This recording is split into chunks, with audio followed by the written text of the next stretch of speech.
Hello, good morning. कैसे हो तुम लोग? तो जैसा कि हम लोग क्लास 11th में कॉम्प्लेक्स नंबर स्टार्ट किए हैं और हम लोग का जो 2 लेक्चर हुआ है आयोटा पे, इमेजिनरी नंबर पे हुआ है। तो आज हम लोग पढ़ेंगे कि कॉम्प्लेक्स नंबर क्या है।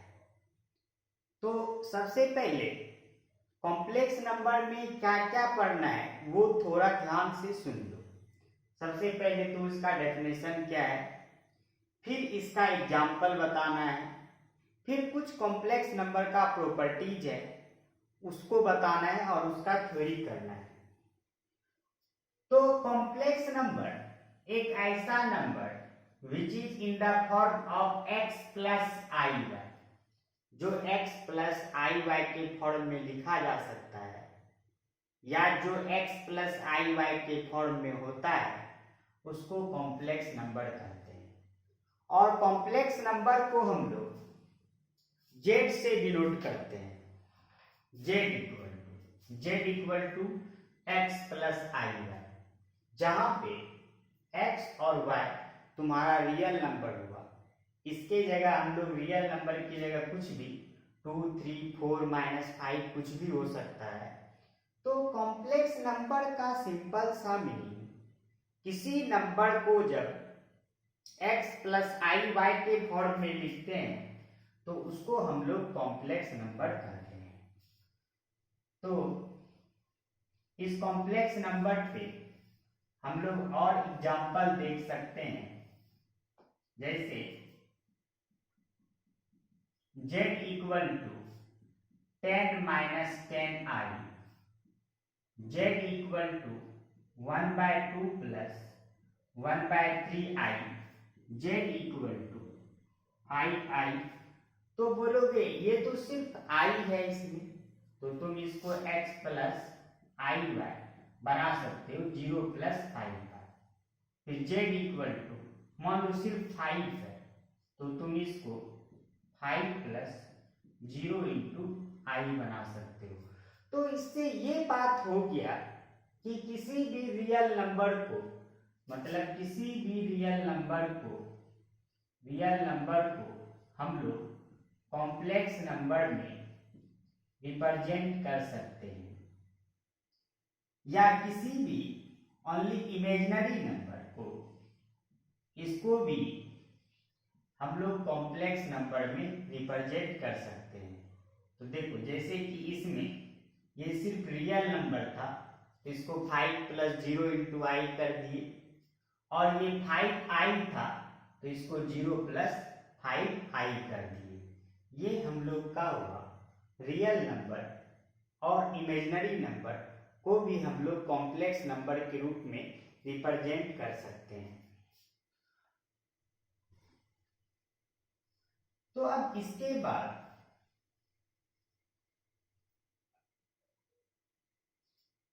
Real part and imaginary part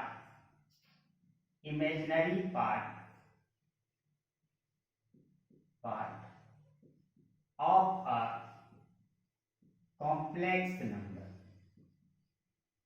तो रियल पार्ट और इमेजिनरी पार्ट क्या हुआ कॉम्प्लेक्स नंबर का, वो देखो। जैसे z equal to x plus i y, तो इसमें जो रियल पार्ट हुआ हम लोग का, ये जो देख रहे हो जिसमें कि i नहीं है, ये तो यहाँ रियल पार्ट ऑफ z हुआ x, इसी को लिखते हैं real part of z x। फिर imaginary part of z equal to y, तो इसको imaginary part of z y।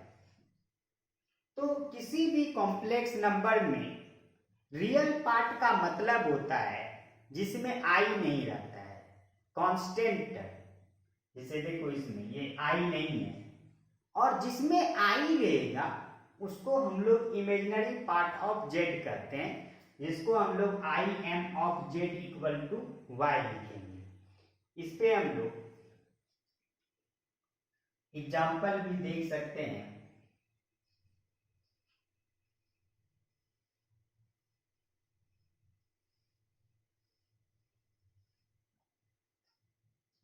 Example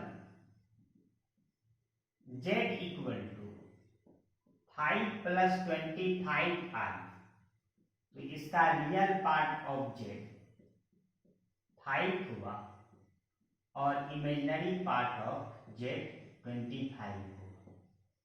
दूसरा example z equal to -2i, तो z इक्वल टू -2i, तो इसको तुम पहले कॉम्प्लेक्स नंबर में सजा सकते हो। तो z इक्वल टू 0 - 2i, तो रियल पार्ट ऑफ z तुम्हारा 0 हुआ और इमेजिनरी पार्ट ऑफ z -2 हुआ। तो फिर से हम लोग कॉम्प्लेक्स नंबर में फर्स्ट क्लास जो हम लोग का था आयोटा था, जिसमें हम लोग आयोटा के बारे में पढ़े थे और हम बोले थे कि तुम लोग आयोटा पर क्वेश्चन करना। फिर हम लोग का सेकेंड क्लास आयोटा का ही था, जिसमें हम लोग आयोटा का क्वेश्चन किए। तो आज जो हम लोग पढ़ रहे हैं, तो ये शुरू से कॉम्प्लेक्स नंबर है क्या, आखिर कॉम्प्लेक्स नंबर किसको कहते हैं। तो कॉम्प्लेक्स नंबर हम लोग पढ़ रहे हैं जब किसी नंबर को x प्लस आई वाई के टर्म में सजाते हैं, लिखते हैं, तो वैसे चीज को कॉम्प्लेक्स नंबर कहते हैं। और एग्जाम्पल में जैसे z equal to 5 plus 25i, तो यहाँ तुम्हारा रियल पार्ट ऑफ z 5 हुआ और imaginary part of z 25। Real part का मतलब जिसमें i नहीं है और इमेजिनरी पार्ट का मतलब जिसमें i है। जैसे z इक्वल टू -2i, तो इसको तुम लिख सकते हो z इक्वल टू 0 - 2i, तो इसका मतलब रियल पार्ट ऑफ z 0 हुआ और इमेजिनरी पार्ट ऑफ z बोलो -2 हुआ। ये हम लोग का रियल पार्ट ऑफ z और imaginary part of z of का कॉम्प्लेक्स नंबर है। और फिर equality of a complex number, equality of a complex number, complex number मतलब दो कॉम्प्लेक्स नंबर को इक्वल हम लोग कब कहेंगे, तो हम लोग दो कॉम्प्लेक्स नंबर को इक्वल तब कहेंगे जब दोनों कॉम्प्लेक्स नंबर का रियल पार्ट इक्वल हो तथा इमेजिनरी पार्ट इक्वल हो। जैसे मान लो let z1 and z2 be two complex number और z1 को मान लो x1 प्लस आई y1 और z2 को मान लो x2 प्लस आई y2, और जब इक्वलिटी लगाते हैं z1 इक्वल टू z2, बीच में इक्वल जब होता है तो z1 के नीचे x1 प्लस आई y1, z2 के नीचे x2 प्लस आई y2।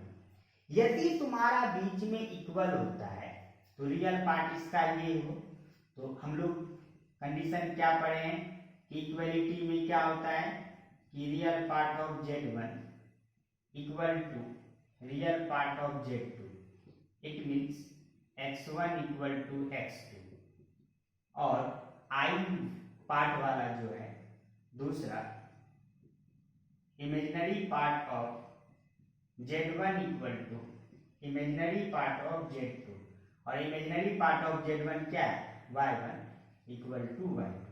तुम ऐसे सिंपल समझ सकते हो किसी भी दो कॉम्प्लेक्स नंबर को इक्वल तब कहा जाएगा जब दोनों का रियल नंबर इक्वल होगा, और जो i का जो पार्ट है कोफिशिएंट है दोनों कॉम्प्लेक्स नंबर का, यदि इक्वल होता है तो हम लोग कहेंगे वो equality of a complex number हम लोग उस पर अप्लाई हो रहा है।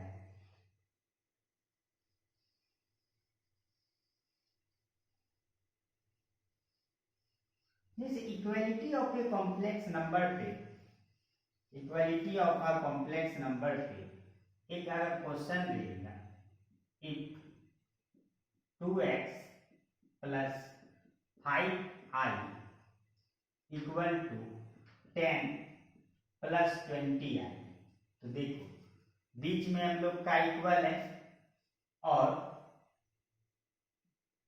बीच में हम लोग का इक्वल है यहाँ पे, और हम लोग को यहाँ से x और y निकालना है।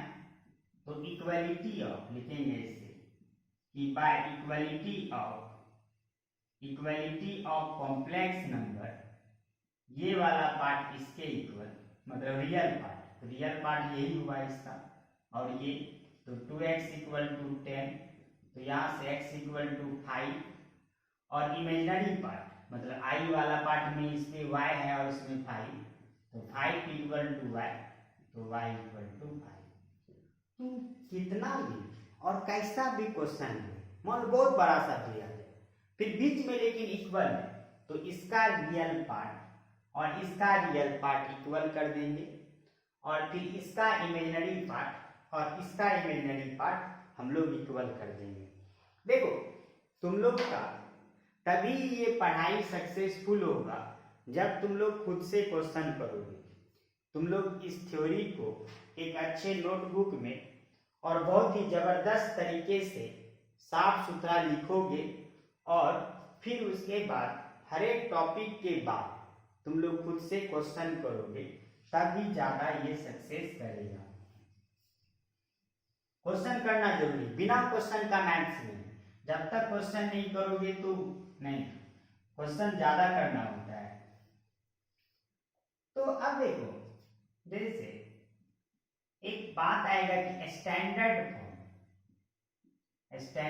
फॉर्म क्या होता है कॉम्प्लेक्स नंबर का, तो ये z equal to x plus i y को ही स्टैंडर्ड फॉर्म कहेंगे, ठीक है ना। z equal to x plus i y को स्टैंडर्ड फॉर्म। जैसे example, write z equal to 1 plus 1 by i in simplest form, या इसी को स्टैंडर्ड फॉर्म। तो हम लोग क्या जानते हैं कि i नीचे में नहीं रहना चाहिए, तो नीचे में नहीं रहना चाहिए, तो यहाँ 1 प्लस आई है, तो रेशनलाइज करोगे तो 1 माइनस आई बाय 1 माइनस आई, तो ऊपर में 1 से मल्टीप्लाई करोगे तो 1 इंटू 1 माइनस आई, तो 1 माइनस आई, नीचे में 1 plus I into 1 minus i, 1 से मल्टीप्लाई करेंगे तो वही होगा, और नीचे में ये और ये, तो नीचे में देखो a square minus b square लगा, 1 माइनस आई, 1 स्क्वायर का वैल्यू 1 और आई स्क्वायर का माइनस 1, और माइनस पहले से है तो 1 माइनस आई बाय 2, यही हुआ half plus minus half I, ये स्टैंडर्ड फॉर्म हुआ। मतलब स्टैंडर्ड फॉर्म का मतलब हुआ कि हम लोग उस कॉम्प्लेक्स नंबर को कितना भी बड़ा ले, कितना भी बड़ा क्यों नहीं ले, उसको तोड़ मरोड़ के x प्लस आई वाई के टर्म में लाएंगे, तब हम लोग का सिंपलेस्ट फॉर्म हुआ। तुम लोग देख सकते हैं।